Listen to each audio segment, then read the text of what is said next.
I would say, knowing Babcock for a long, long time, he remains a student of the game. And, he looks for a ton of opinion outside of the organization. He has a name for it. He calls it Robin Do. Yeah. But he lives by that. He does. And, that can be having a conversation with a hockey fan on the streets in Toronto. That can be talking to his buddies, during the off-season, water skiing in Michigan or Saskatchewan or whatever. What I wonder about, and I do believe that Babcock has adapted as an NHL coach. He is not the same guy that he was even when he first started in Toronto. Even last year.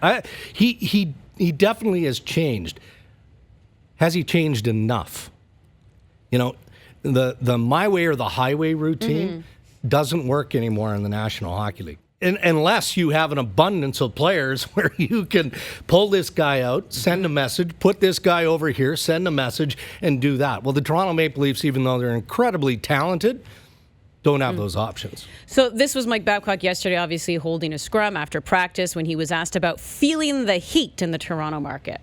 I'm in a pretty good spot in my life. My kids are growing. If my kids were young, I'd never coach in Toronto. Okay, so in my spot, I don't spend a whole lot of time listening, but I do get text messages from people that are friends of yours, and they're sending you texts. Well, they care about you. Well, I'm going to do it as hard as I can, as long as I can, and I've always bet on Mike Babcock. I'll continue to bet on him.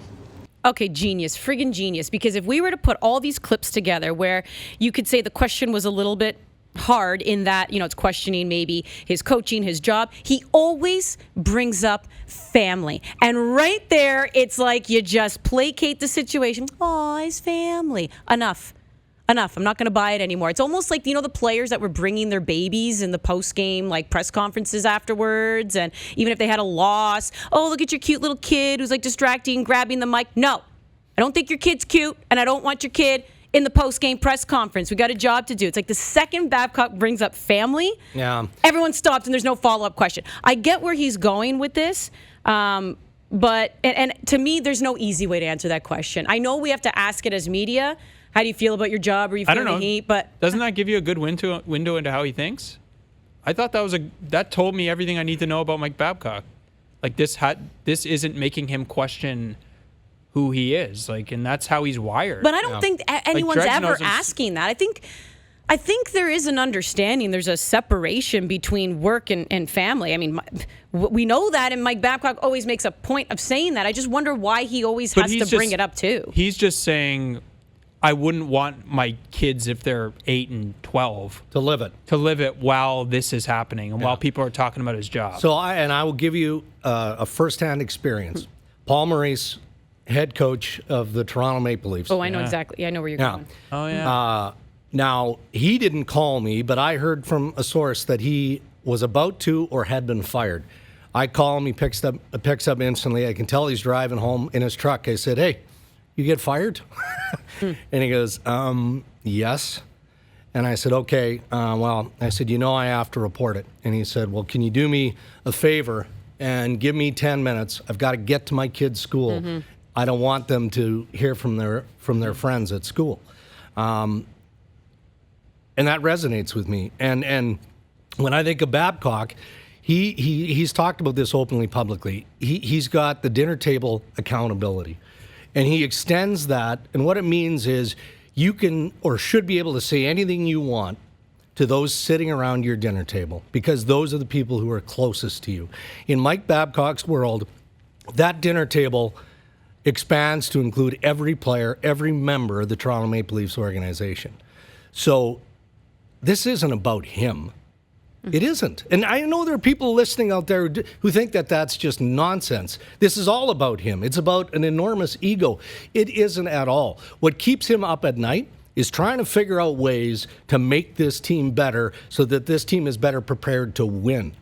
Not what we're saying on Leafs Lunch or what whoever is saying, the minor hockey coaches who are calling him out on Twitter. He doesn't pay any attention. Funny, one time I asked him a question, some strategy question. He said, imagine if you've spent time thinking about how much time I've spent thinking about this. No, but this is I guess nobody's questioning that. It's just the constant. Lots of people are questioning that. Well, first of all, I mean, I think that, if you don't think the guy lives and breathes hockey, I mean, there is obviously a problem there. And I guess, yes, I think some people do need a reminder that these are human beings. They're not robots. I, for one, have said this countless times. And I live, like, my philosophy I have even in, this world, I always say I will never say something on air that I'm also not comfortable saying to a player's face. That keeps me in check. Yeah. I like to think that also keeps me from, avoiding these hot takes that can be very hurtful. But I think in many ways we do understand that they have families. But what does that mean then? That we're not allowed to sit here anymore and talk I about don't think Austin that's what he was Matthews saying. No, because that's it's going not to what he was offend saying. his I think parents you're or his missing the sisters? point. That's not You're what he missing was the saying. point. No. But because he brings it up He's just all saying- the time, his family. And I get it, Mike. And I get that if your kids were young and this is a really harsh market, and I get it. But I'm asking you how you feel right now. You, not how your kids feel or how your that's wife not- feels. That's not what he's saying. He's saying. But I feel like he I'm at a takes it point in there. my life where my kids are in like university and they're grown up, and so it's not as poisonous as it might be if they were Paul Maurice's kids' age. That's all he's saying. Yeah. But why though? He's I saying guess like my point is he's saying why? I can handle this scrutiny. I can handle all Sure. this because I still believe in me. Great. And his kids are mature enough, and his family understands that comes with a job in Toronto. So, But if he end would it have there. to, well, but you know what I mean? But he did. But if he says, he's like, listen, I'm in a situation, and I bet on Mike Babcock all the time. I bet on him, and I'm going to keep betting on him. Like I guess my point is, like, why does he always, like, even when he was asked another question one time about pressure, and he's like, well, pressure is being able to feed my family, and now I can. No, Mike. I Well, get he does it. take there. But, Do you see what I mean? I know, but now you're questioning the character of the man, and that's how he feels.